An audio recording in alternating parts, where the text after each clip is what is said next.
On August 30th, 2021, the last American military plane lifted off from Kabul airport. After 20 years, 4 presidents, $2 trillion, and over 170,000 lives, America's longest war was over. Within hours, the Taliban were in the presidential palace. The government the United States had spent 20 years and $2 trillion building had collapsed in 11 days. Today, we ask 2 questions. How did it end so fast, and what did it leave behind? To understand the end, you have to understand the beginning. On September 11th, 2001, al-Qaeda killed nearly 3,000 people in attacks on the United States. Al-Qaeda was based in Afghanistan, protected by the Taliban. President Bush demanded the Taliban hand over Osama bin Laden. They refused. On October 7, 2001, the United States invaded. At first, it went well. The Taliban were expelled from Kabul within weeks. A new Afghan government was established. Schools reopened. Girls went back to class for the first time in years. But the mission expanded, from defeating al-Qaeda to rebuilding an entire country. That was a different task entirely, and it would take 20 years to discover it couldn't be done. By 2020, the US had had enough. 20 years. No clear victory, no exit. In February 2020, the Trump administration signed a deal with the Taliban in Doha, Qatar. The terms, the US would withdraw all troops. In return, the Taliban pledged not to harbor terrorist groups. There was one critical detail. The Afghan government, the people the US had spent 20 years supporting, was not invited to the table. When Biden took office, he confirmed the withdrawal would go ahead. Deadline August 31st, 2021. In May 2021, the Taliban launched their offensive. Province after province fell, often without a fight. Afghan soldiers who had been trained for years simply put down their weapons. On August 6th, the first provincial capital fell, then another, then another. On August 15th, 2 weeks before the deadline, Kabul fell. President Ashraf Ghani fled the country. The Taliban entered the presidential palace. US intelligence had predicted this could happen within months. It happened in 11 days. What followed was one of the most chaotic evacuations in modern history. Tens of thousands rushed to Kabul airport. Afghans who had worked with Western forces, women fearing Taliban rule, families desperate to leave. Over 17 days, Western nations airlifted roughly 123,000 people out of Afghanistan.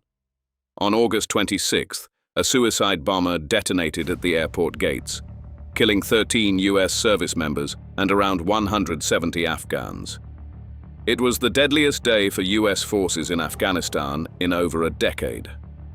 At 11:59 p.m. on August 30th, the last US C-17 lifted off from Kabul airport. America's longest war, longer than Vietnam by 6 months, was officially over. Left behind, billions in military equipment, thousands of Afghans who helped Western forces, and a country about to change beyond recognition. The Taliban moved fast to reshape Afghan society. Girls above 6th grade were banned from school. Then universities were closed to women entirely. Women were banned from most employment, from traveling without a male guardian, from appearing in public without covering their faces. In 2024, the International Criminal Court requested arrest warrants for the Taliban supreme leader for the persecution of women and girls. The UN called it gender apartheid. The economic collapse was immediate. Western donors cut off the aid that had funded 75% of the Afghan government's budget overnight. The US froze $9 billion in Afghan central bank assets. Afghanistan lost roughly 26% of its GDP in 2021 and 2022 alone. By late 2021, over half the population faced acute food insecurity, more than 20 million people. The consequences stretched far beyond Afghanistan's borders. The Taliban's return energized the Pakistani Taliban, the TTP, giving them safe haven and renewed momentum. 2025 became Pakistan's deadliest year in over a decade, with over 3,400 combat deaths.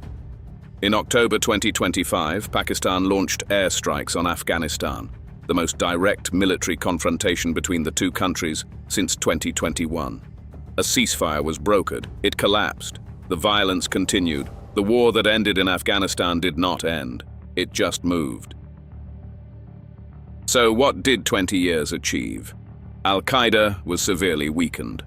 Osama bin Laden was killed in Pakistan in 2011. For a generation of Afghans, particularly women and girls in cities, life genuinely improved.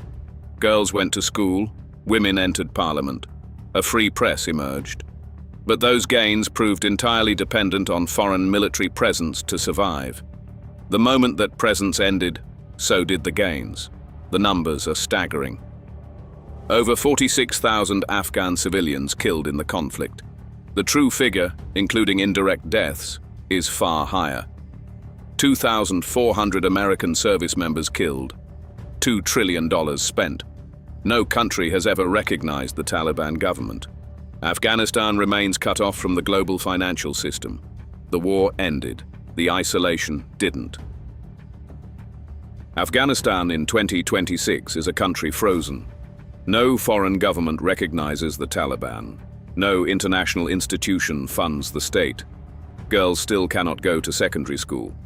And yet, the Taliban are more firmly in control than at any point in their history. The war ended. The problems didn't. America's longest war cost $2 trillion, 20 years, and hundreds of thousands of lives. It ended the way many long wars end, not with victory, not with defeat, but with exhaustion. The question of what was worth it, and to whom, is one that Afghanistan will be answering for generations. If you found this useful, subscribe. Geopolitics Decoded.